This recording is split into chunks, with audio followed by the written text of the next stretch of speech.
আসার পরে মোটা দাগে কয়েকটি জিনিস যুক্ত হয়েছে। নাম্বার ওয়ান, কেউ যদি হত্যাকাণ্ড করে, চাঁদাবাজি করে, সেটি মিডিয়ায় আসতে পারে না। আর সংবাদপত্র আসলে সেই সাংবাদিককে চাকরিচ্যুত করা হয়। তারা প্রত্যেকটা মিডিয়াকে হুমকি ধামকি দিয়ে পকেটে নিয়ে ফেলেছে মোটামুটি। আপনারা ঢাকা বিশ্ববিদ্যালয়ে চাঁদাবাজি ঘটনায় দেখেছেন, চাঁদাবাজি করার সময় হুমকি দেয়, আমরা তো সামনে ক্ষমতা আসবো, টাকা আমার না দিয়ে কারে দিবা, সেই হুমকি তারা দেয়।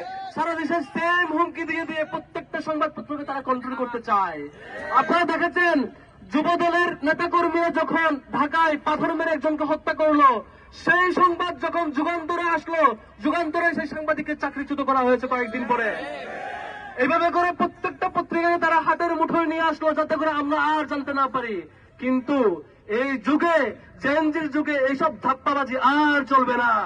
আপনি শেরপুরে খুন করবেন, মুহূর্তের মধ্যে খবর ঢাকায় চলে আসবে, সংবাদপত্রের ছাপাক বা না ছাপাক, আমাদের সামনে সেই সংবাদ চলে আসবে, কোন প্রতিরোধ হবে, বারবার 5 আগস্ট ফিরে আসবে এমন করে। আপনারা দেখেছেন, সম্মানিত বিক্ষুব্ধ জনগণ, আপনারা দেখেছেন এই যে হত্যাকাণ্ড, এই হত্যাকাণ্ড ধারাবাহিকতা এখানে থামে নাই।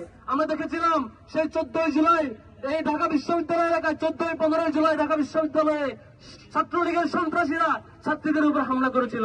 এখন আমরা দেখি বিএনপির সন্ত্রাসীরা গ্রামে গ্রামে নারীদের উপর হামলা করছে।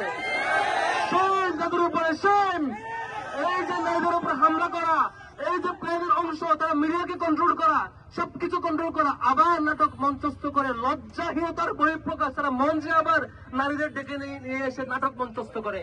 এই নাটক নির্লজ্জতার বহিঃপ্রকাশ, এই নাটক তাদের সেই অক্ষমতার বহিঃপ্রকাশ। সম্মানিত বন্ধুগণ, বাংলাদেশ আমরা 5 আগস্টের মধ্য দিয়ে একটা বিশাল প্রশিক্ষণের মধ্য দিয়ে গিয়েছি।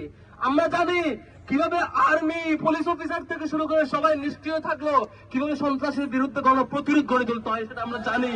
আজকে আমরা শেরপুরে দেখেছি সেই রেজাউল যেমন নিহত হয়েছে, খুন হয়েছে, পাশাপাশি সেনা অফিসাররাও আহত হয়েছে। খুবই দুর্ভাগ্যের ব্যাপার, যেখানে ইসি এবং ইন্টারিম গভর্নমেন্ট বারবার বলে কিছু হলে আমাদের ফাইনাল যে প্রোটেক্ট করবে তারা হচ্ছে আর্মি অফিসার। আজকে দেখলাম বিএমপির হাতে আর্মি অফিসাররা আহত হয়েছে, সেনা প্রধানের পক্ষ থেকে এখন পর্যন্ত কোনো ফিডব্যাক আসে নাই। আমরা সেই নির্লজ্জ অ্যাপ্রোচ আমরা দেখতে চাই না। হ্যাঁ, এটাও সতর্ক করতে চাই যে বিএনপি গত লম্বা সময় জুড়ে সারা দেশে ক্যাম্পেইন করছে, বড় বড় বক্তৃতা রাখছে, এখন পর্যন্ত জুলাই সনদের পক্ষে একটিমাত্র বক্তৃতা তারেক রহমানের পক্ষ থেকে আসে নাই। এই নির্লজ্জ আচরণ, জুলাই শহীদদের প্রতি এই নির্লজ্জ অ্যাপ্রোচ, শহীদদের প্রতি এই বিশ্বাসঘাতকতার জবাব আমরা 12 তারিখ দেব ইনশাআল্লাহ। আমরা এখন সতর্ক করতে চাই, যদি আপনারা সেই হাসিনার পথে হাঁটতে না চান, আপনাদের যদি সেই পালানোর পথ খুঁজতে না হয়, সময় থাকতে আপনার দলকে গোছান, খুনিদেরকে সরান।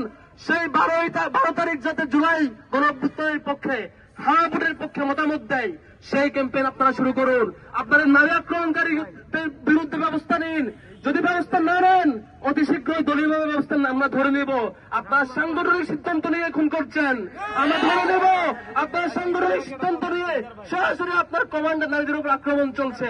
সুতরাং আমরা এই ডাকসু নয়, শুধু ডাকসু থেকে শুরু করে সারা বাংলাদেশের সকল শিক্ষার্থী, আগামী 12 তারিখ আপনার এই খুন, আপনার এই নারীদের উপর আক্রমণ, আপনার এই মিডিয়া কন্ট্রোল করা, প্রশাসন কন্ট্রোল করা, ফেসিবাদ হয়ে যাওয়ার সক্রিয় প্রচেষ্টা, আমরা সকল পথ রুদ্ধ করে লাল কার্ড দেখাবো ইনশাআল্লাহ। শেষ করছি, সবাইকে সাধুবাদ। আসসালামু আলাইকুম ওয়া রাহমাতুল্লাহ।